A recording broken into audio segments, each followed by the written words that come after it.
Dans le contexte des anciens royaumes d'Israël et de Juda, au milieu d'une période de changement politique et de guerre, émerge une figure qui laissera un héritage incommensurable sur la scène religieuse et historique, le prophète Isaïe.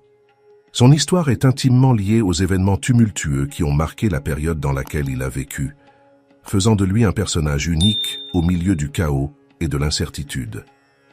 Isaïe est né au milieu du 8e siècle, Avemille, J.J.C., à une période cruciale de l'histoire du peuple d'Israël. Sa naissance est rapportée dans Ésaïe, chapitre 1, verset 1, qui dit « Une vision d'Ésaïe, fils d'Amos, qui lutte au sujet de Juda et de Jérusalem au temps d'Ozias, Jotham, Achaz et Ézéchias, roi de Juda. Il était le fils d'Amos, dont l'identité, à part son nom, est peu connue. Cependant, le nom d'Ésaïe lui-même est significatif, car il signifie « le salut de Yahweh » ou « le salut de Yahweh », reflétant le but et le message qu'il apporterait à son peuple. Ésaïe vivait à Jérusalem, la capitale du royaume de Juda, à une époque de grande instabilité politique et de menaces extérieures. Il est probable qu'Ésaïe ait commencé son ministère prophétique sous le règne du roi Ozias de Juda, une période de stabilité et de prospérité relative pour le royaume. C'est à cette époque qu'Isaïe eut sa vision dans le temple, un moment qui marquerait le début officiel de sa mission de prophète. Le récit de cet événement se trouve dans le chapitre 6 du livre d'Isaïe et offre un aperçu fascinant de l'expérience spirituelle du prophète. La vision eut lieu l'année de la mort du roi Ozias, une période de transition et d'incertitude pour le peuple de Juda. Ésaïe a rapporté qu'il était dans le temple, probablement engagé dans une sorte d'activité religieuse ou d'adoration, lorsqu'il a eu une expérience extraordinaire. Il décrit comment il a vu le Seigneur assis sur un trône élevé et élevé, avec la partie inférieure de son vêtement remplissant le temple. Des êtres angéliques appelés séraphins se tenaient autour du trône en criant les uns aux autres « Saint, Saint, Saint est l'Éternel des armées, toute la terre est remplie de sa gloire ». Face à cette vision majestueuse et sacrée, Isaïe fut saisi d'un profond sentiment de crainte et d'inadéquation.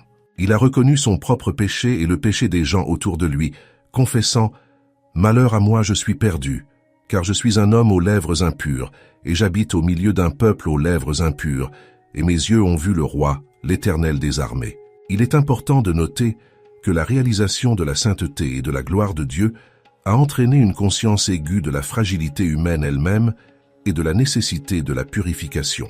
Dans ce moment d'angoisse et de reconnaissance, l'un des séraphins s'envola vers Isaïe avec un charbon vif qu'il prit sur l'autel avec des pinces. Il toucha la bouche d'Ésaïe avec le charbon et déclara « Cela toucha ses lèvres. Maintenant leur iniquité a été ôtée et leur péché pardonné. » Cette action symbolique représentait la purification et la réconciliation d'Ésaïe avec Dieu, l'équipant pour le service prophétique auquel il était appelé. Alors Ésaïe entendit la voix de l'Éternel qui demandait « Qui enverrai-je et qui ira pour nous ?» Et il répondit promptement « Me voici, envoie-moi. » C'est un moment charnière où Ésaïe se porte volontaire pour être le messager de Dieu, acceptant la responsabilité et le privilège de proclamer la parole divine au peuple.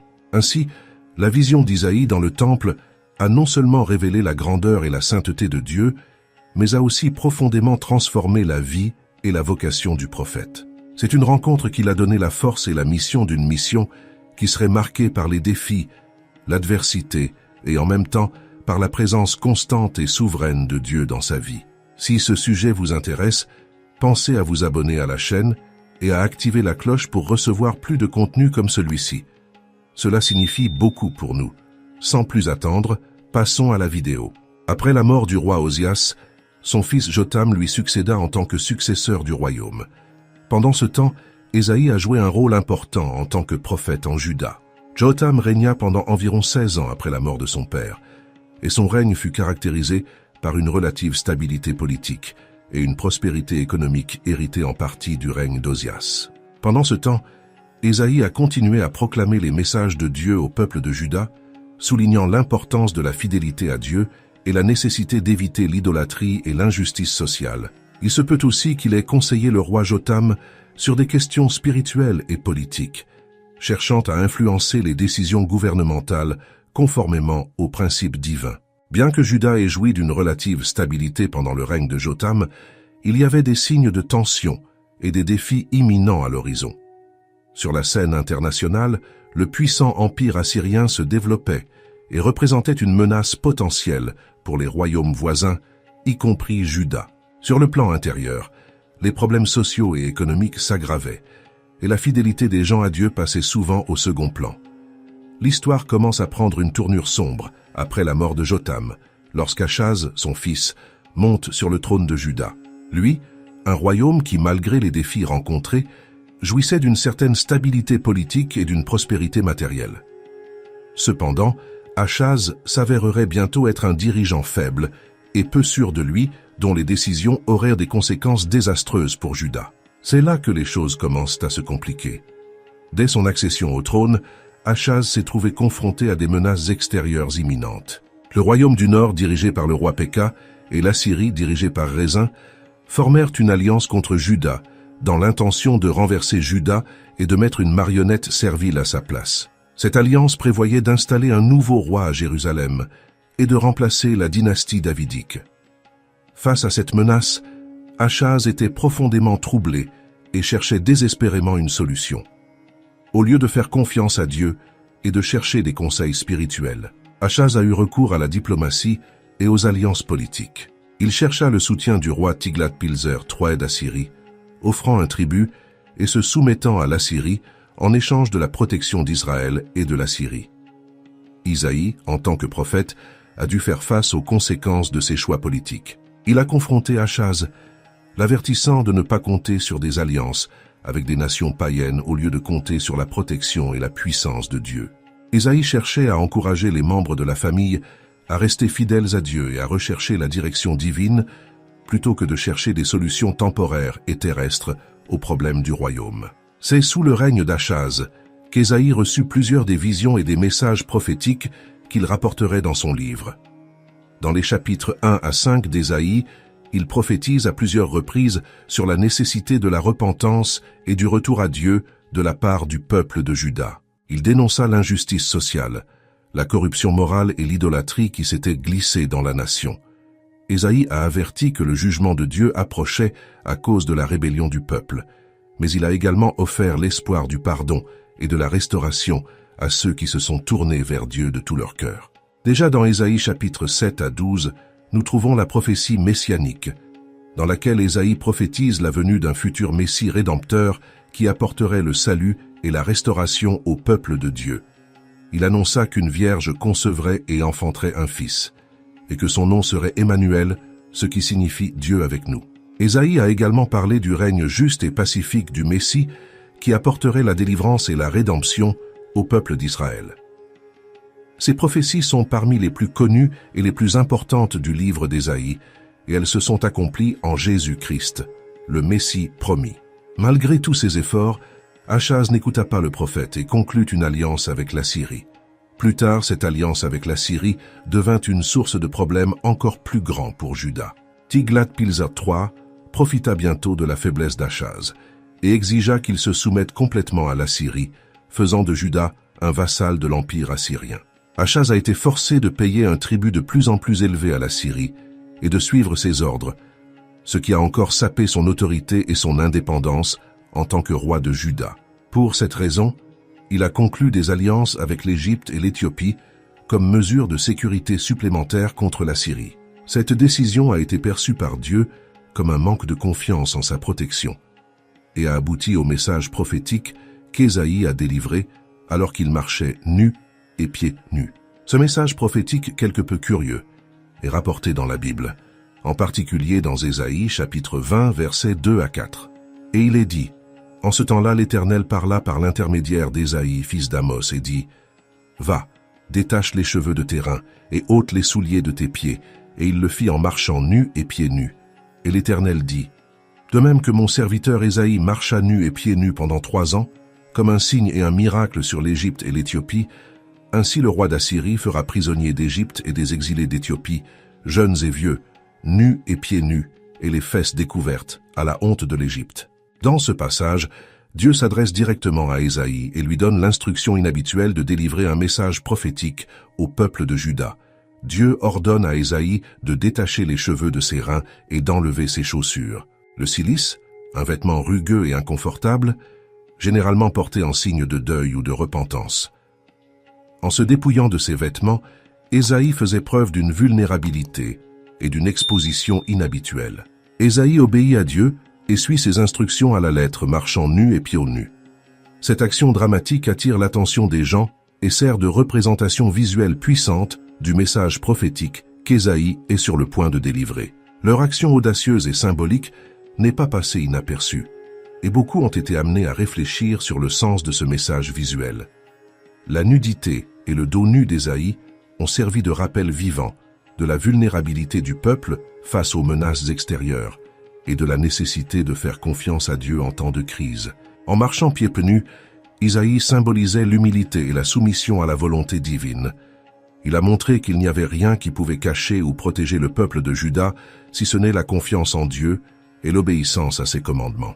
Dieu explique alors la signification symbolique de cette action. Il compare la période où Ésaïe a marché nu et pieds nus pendant 3 ans au sort qui attendait l'Égypte et l'Éthiopie. Tout comme Ésaïe était une représentation physique de la nudité future et des pieds nus des prisonniers de ces nations, l'Assyrie les capturerait, les dépouillerait de leurs vêtements et les emmènerait en captivité, les exposant à la honte. Tandis qu'Ésaïe prophétisait intérieurement, Juda était dans une tourmente spirituelle. Achaz a promu l'idolâtrie et l'adoration de dieux étrangers, ce qui a conduit le peuple de Juda à se détourner du vrai Dieu. Le prophète Ésaïe a confronté Achaz et l'a averti des conséquences de son apostasie spirituelle, l'exhortant à se repentir et à retourner à Dieu.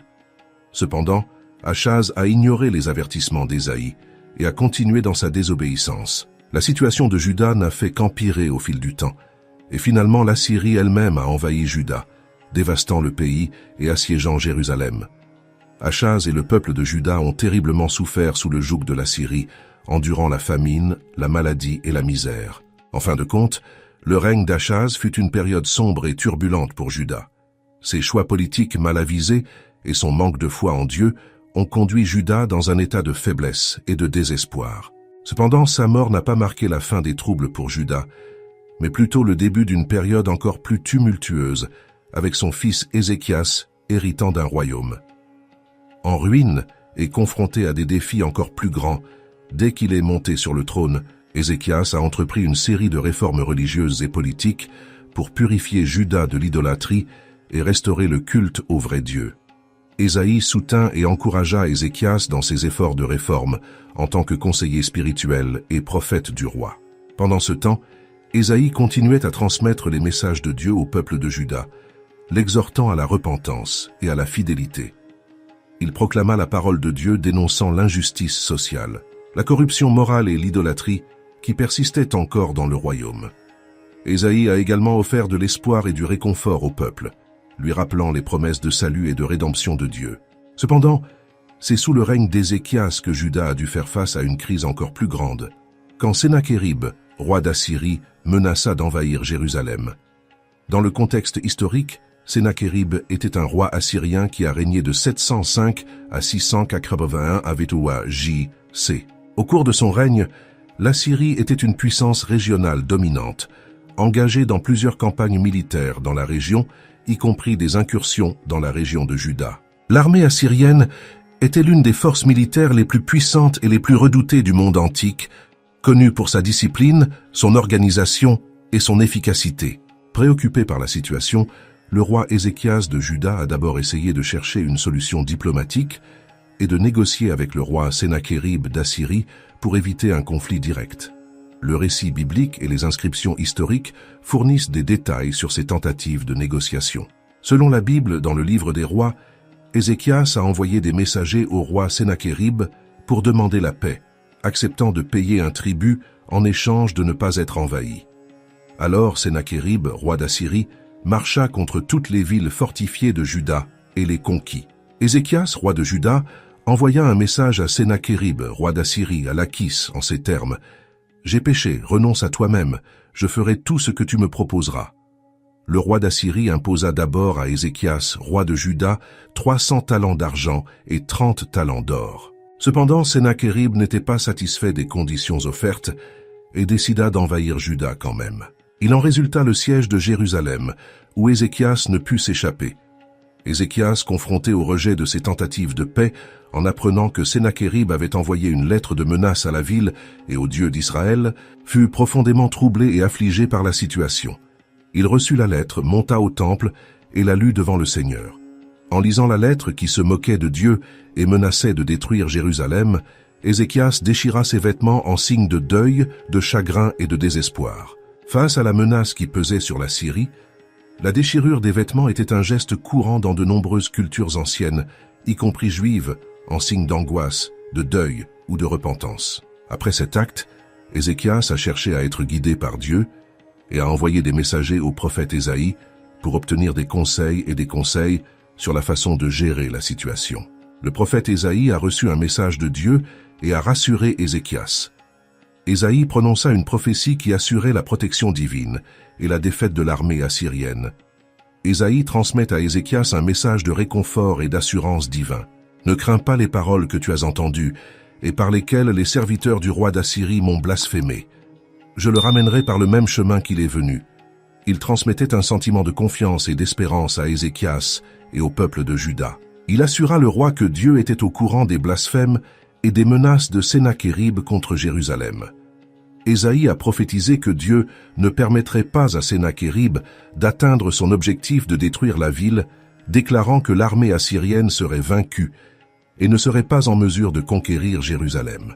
De plus, il a rappelé à Ézéchias les promesses de Dieu de protéger Juda et d'assurer la continuité de la lignée davidique.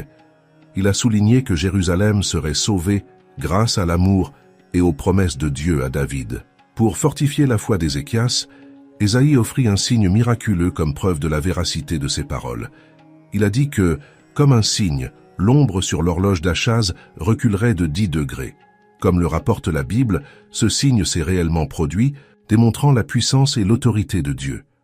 Le message d'Ésaïe a apporté du réconfort et de l'espoir à Ézéchias et au peuple de Juda dans une période de grande détresse, renforçant leur confiance en la protection divine.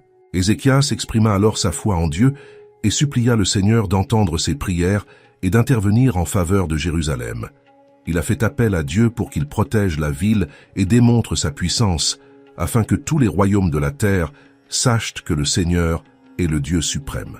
Le résultat de cet épisode est que Dieu a répondu à la foi et aux prières d'Ézéchias.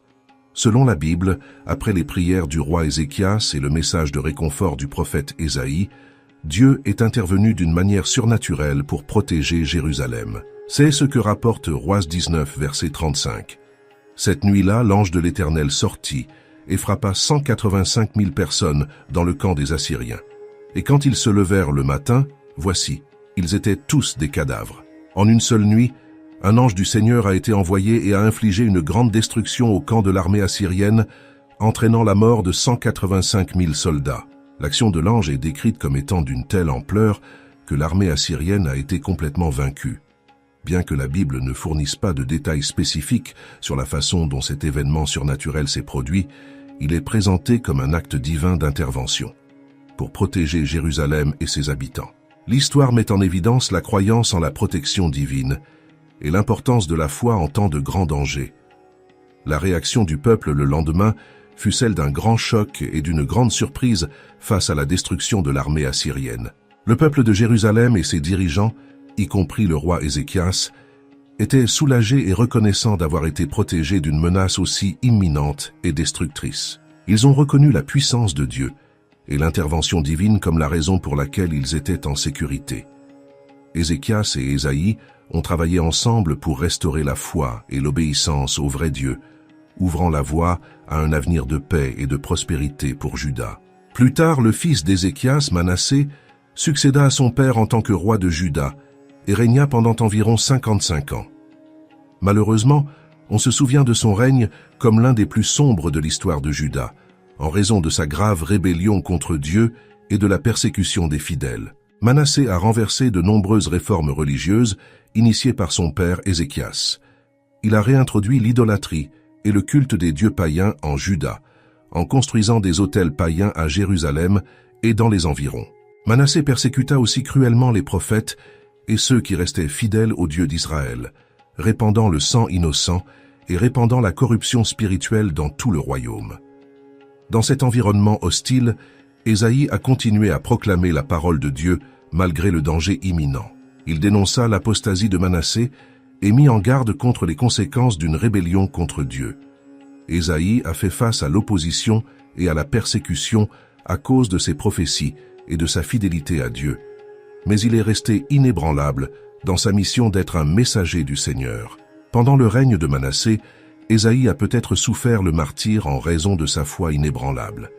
Bien que la Bible ne fournisse pas de détails spécifiques sur la mort d'Ésaïe, la tradition juive affirme qu'il a été persécuté et martyrisé sous le règne de Manassé. Son héritage en tant que prophète et messager de Dieu, cependant, a continué à résonner à travers les générations, inspirant la foi et le courage même dans les moments de grande tribulation.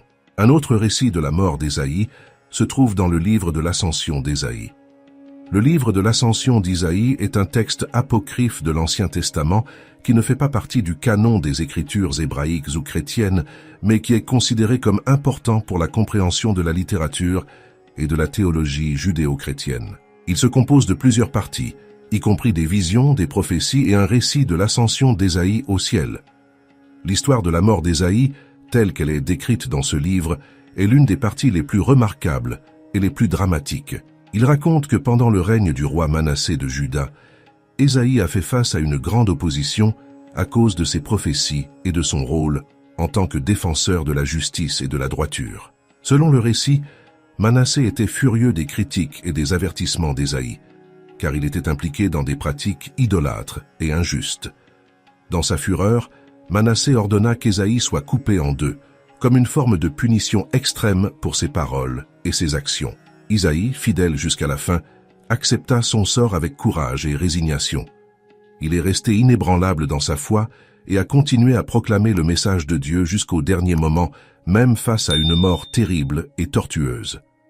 Ésaïe n'a pas faibli dans sa dévotion à Dieu et son engagement envers la vérité. Quant au roi Manassé, malgré son règne marqué par la désobéissance et le péché, il y a des indications qu'il a eu une période de repentance dans les dernières années de son règne. Selon le récit du deuxième livre des Chroniques, chapitre 33, Manassé a été emmené captif à Babylone après une défaite militaire. Là, il s'humilia devant Dieu et fut ensuite restauré sur le trône de Juda, où il tenta de réformer la religion et de promouvoir le culte de Yahweh. Cependant, son repentir est venu trop tard pour éviter le jugement de Dieu sur Juda. Le règne de Manassé a eu des conséquences durables sur le royaume de Juda, laissant une marque indestructible dans l'histoire du peuple de Dieu. On se souvient de son héritage comme d'un avertissement sur les dangers de l'apostasie et de la désobéissance à Dieu, mais aussi comme d'un rappel du pouvoir de la repentance et de la miséricorde de Dieu envers ceux qui se tournent sincèrement vers lui. Malgré les nombreux meurtres de croyants et de prophètes, Isaïe a été reconnu pour ses écrits prophétiques contenus dans le livre qui porte son nom. Le livre d'Isaïe qui fait partie de l'Ancien Testament de la Bible. Ce livre se compose de 66 chapitres et est l'un des ouvrages les plus longs et les plus influents parmi les prophètes de l'Ancien Testament.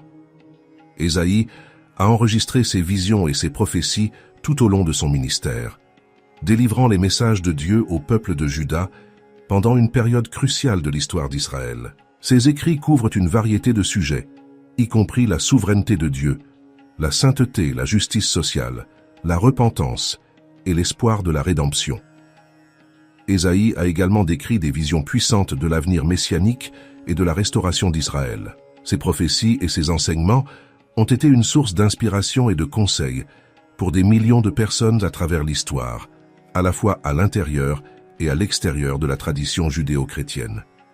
Ces messages de justice, d'espoir et de rédemption résonnent encore aujourd'hui, mettant les gens au défi de vivre selon les principes de Dieu et de se repentir de leurs péchés. Cependant, je crois que les prophéties messianiques d'Ésaïe sont les plus importantes pour la foi judéo-chrétienne. Ces visions de la venue d'un Messie rédempteur ont donné de l'espoir au peuple d'Israël en ces temps de difficulté et d'oppression. Les prophéties d'Ésaïe sur la naissance virginale de Jésus, sa vie, son sacrifice sur la croix et son règne éternel sont fondamentales pour comprendre la foi chrétienne et ont été une source de réconfort et de confiance pour les croyants à travers les siècles. Les chrétiens reconnaissent Jésus-Christ comme l'accomplissement final de ses prophéties. Il est le Messie promis qui est venu dans le monde pour sauver l'humanité du péché et de la mort. J'espère que vous avez apprécié la vidéo.